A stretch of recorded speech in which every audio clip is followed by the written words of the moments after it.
Chinese cuisine has become popular in many parts of the world, and although often adapting to local palates, still remains a favorite social food experience. Often served in bite-sized pieces, using fresh ingredients and lightly spiced, it's no wonder the world can't get enough of the cultural flavors of China.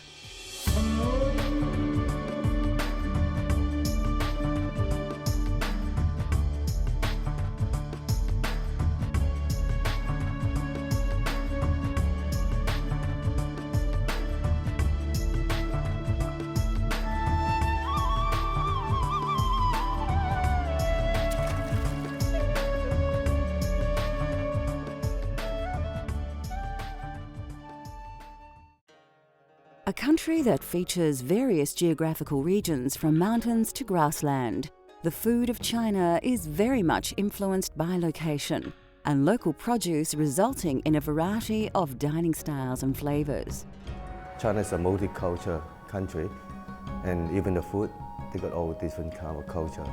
The style, the taste, the spices, like northern, they're more spicy and more like oil to cover, to keep the food warm.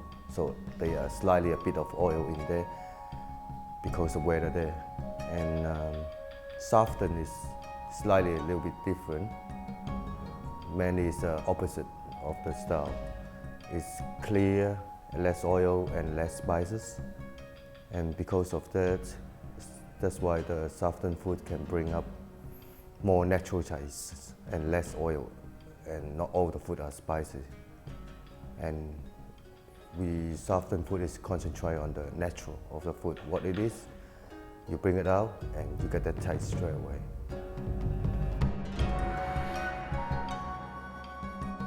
Originally from Hong Kong, XO sauce is a very versatile condiment that will bring out the Chinese flavor of most foods. Once made, it can be stored for some time and is an essential ingredient that all lovers of Chinese cuisine should have on hand. XO sauce is quite a magic sauce. Naturally, it use some ingredients that can be expensive. It just can combine with any seafood, any meat, any vegetable dish, and it can be stored in the long term in the fridge. That's why it brings a very rich taste and all the texture, and they got so many different steps to make the XO sauce in the beginning, but afterward, you love it. Every dish you make, you want to add XO sauce in there, just a spoon, tablespoon, and it just brings out the flavor.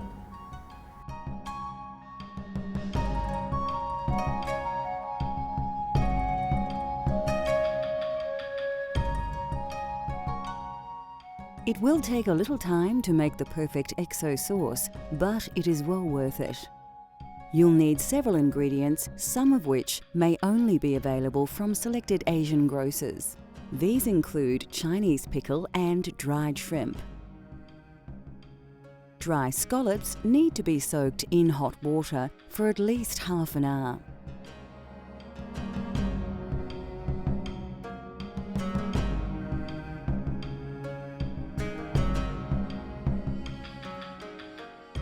Garlic, red and brown onions, and bird's eye chilies are the other ingredients.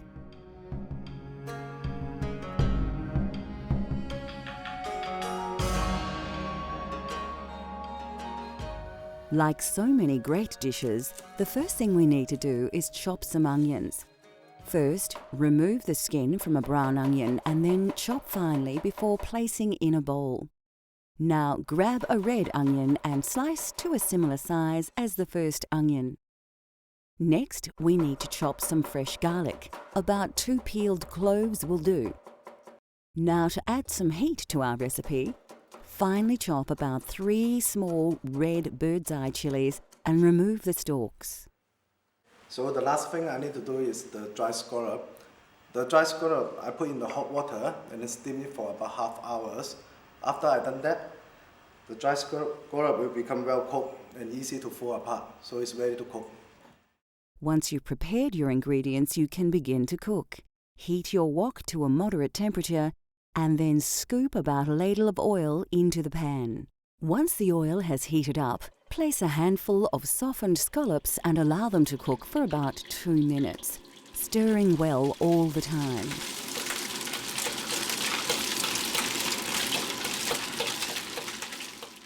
Then, remove them from the oil and place them somewhere where they can drain. Grab a handful of Chinese pickle and add this to the oil. Stir this well and this time cook for 5 minutes before removing this from the oil and placing somewhere to drain. It is very important that you turn the heat down low now. To the oil, add your chopped red and brown onion along with a very generous sprinkling of dry shrimp. Stir the ingredients well. This part of the recipe will take a long time, but your patience will be rewarded as your resulting XO sauce will look and taste much better with time.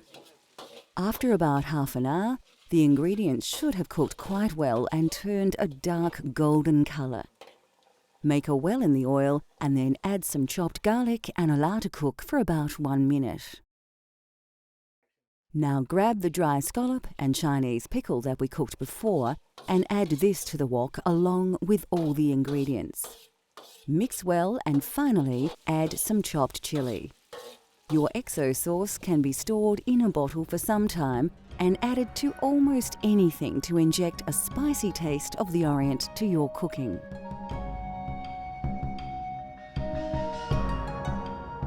Traditionally, shallot cakes were a tasty and filling breakfast meal for peasants.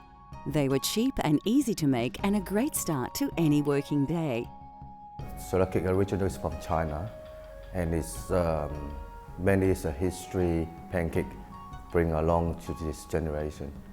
And it's easy to prepare, and for a parent it's a less value of money to can afford it. In the old day, they don't have that much money to prepare the breakfast every day with their expenses. And shallot cake is a simply crunchy and soft inside and a strong texture. And the main thing is help them to fill up their stomach almost half of the day.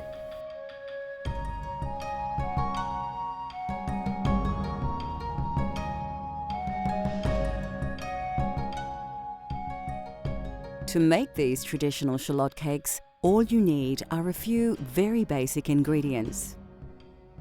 To make the dough, you will need 500 grams of flour, 150 ml of boiling water, and 75 ml of ice water.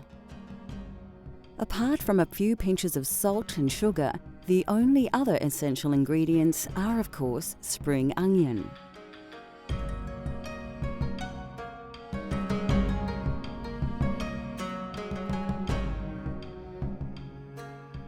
Of course, shallots form the basis of this recipe, so the first thing we need to do is prepare some. Finally, slice your green onions right up to the leafy part and then put to one side for later. Take a large mixing bowl and pour in 500 grams of flour.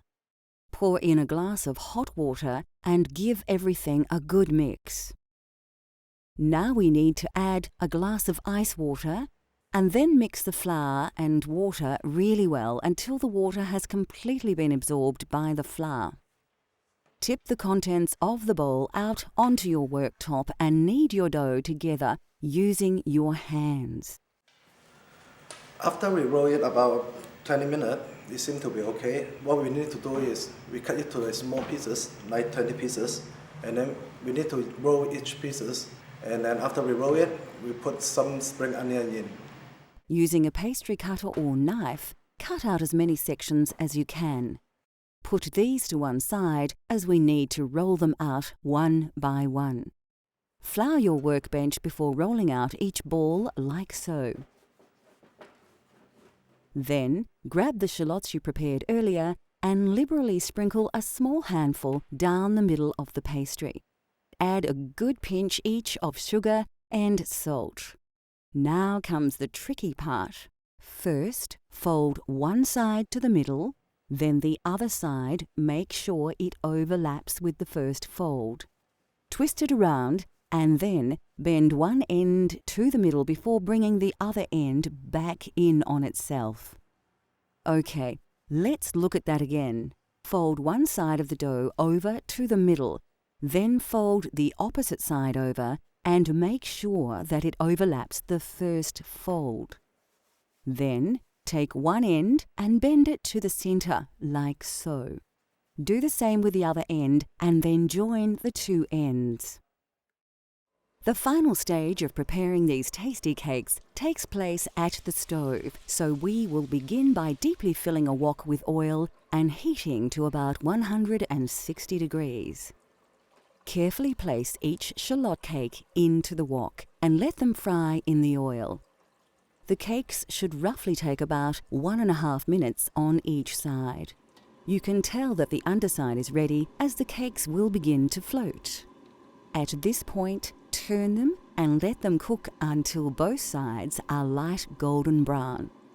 Finally, remove them from the oil and place them somewhere that the excess oil can drain. Your shallot cakes are now ready to serve. These delicious cakes are best eaten on their own with a little soy sauce for dipping and a pot of Chinese tea. A simple yet satisfying snack that is steeped in Chinese tradition and still tastes as good as ever. Coming up on Cultural Flavours, a unique and amazing eggplant treat that will have you coming back for more.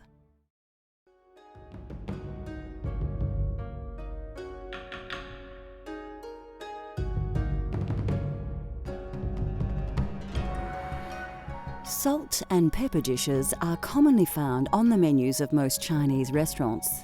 Yet many Chinese chefs, eager to push the boundaries of their own cultural flavours, have begun to experiment with the core ingredient of this traditional